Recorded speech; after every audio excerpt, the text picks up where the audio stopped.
4 months later, Russell sang Nes and Dorma at Old Trafford in front of 57,000 people.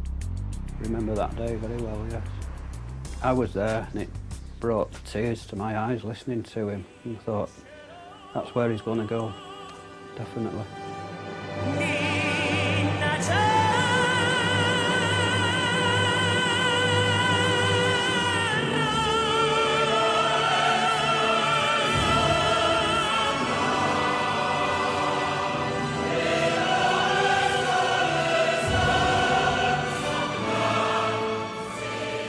The success of the performance at Manchester United was quickly brought to the attention of record executives in London. I got a phone call from somebody, a friend of mine in Manchester, who'd been at the match one day and called me that night and said, this guy walked on the pitch, you wouldn't believe he was a singer. He came into the middle of the pitch and he sang Nes and Dorma. He was unbelievable. So they played me this booming voice down the phone and they said, what do you think? And I said, fat and bald. And they said, we're going to send you the CD with a picture and call us back. So I got the CD with that picture on the front cover, and I called them back and I said, I think you've made a mistake. There's no way this voice came out of this person. And they said, well, it did. And it was manna from heaven for me. Rick saw in Russell a potentially huge star and immediately got on the phone to this top exec at Decca Records. Appearance-wise, he reminded me of a builder with a boyish grin on his face, sort of skipping his way in. And, you know, Russell, being Russell, was totally full of himself, cracking jokes from the start. He was cracking, some jokes were good and some were pretty bad.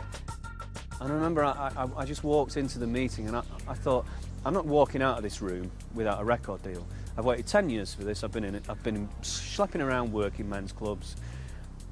I've waited too long, I've gone through too much to drag this on or make this last any longer than it needed to.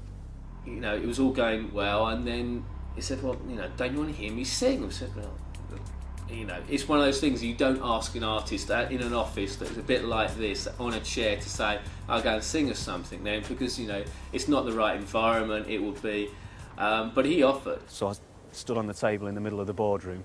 All these guys stood around like, looking like this. I just burst into O Sole Mio. Mandato Sole. Full voice, big booming sound, and I could see all the jaws gradually dropping. It blew us away because it was definitely not what we expected. We expected something that was you might hear if you went to a sort of a northern club or something, but not something that was absolutely, you know, knockout.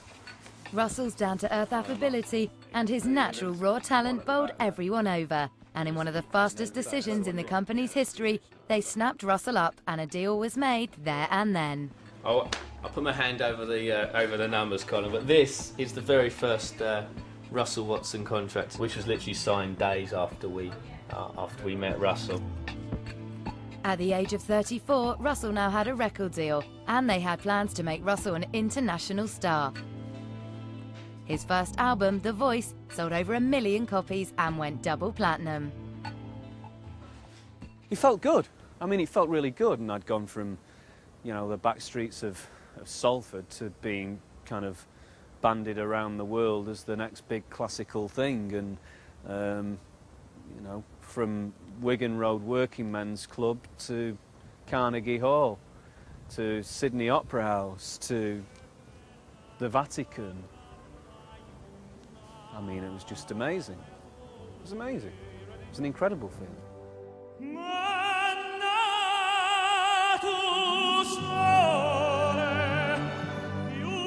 Today, the operatic potential of Russell's voice is being fully exploited. Our next guest started out life as a bolt cutter in a factory in Salford, Manchester, but these days he's more at home on stage somewhere like the Albert Hall. Is Russell Watson!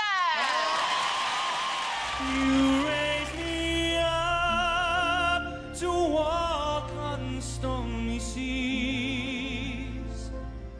Television appearances like this are now a regular feature of Russell's busy schedule.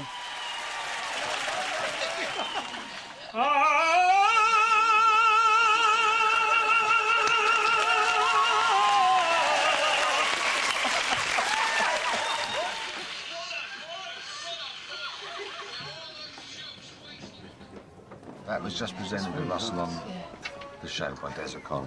Looks just like me. That was fantastic. Thanks a lot. Really fantastic. I was in the sound booth. Russell's talent has brought him fame and fortune.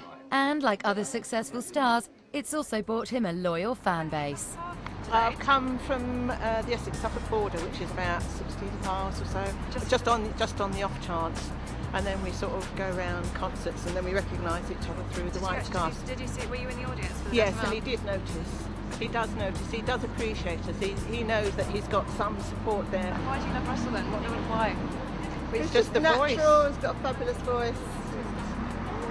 Just gorgeous. Is there anybody else like him? No. It's been a long journey for Russell. He's gone from being a 16-year-old who left school with hardly a qualification to his name to becoming an unqualified success. He is now one of the best-selling classical singers in the world. There's a queue there for that. I've all gone shaky. Yeah, she has. She's not met him before. I mean, I have a couple of times, but it's never enough.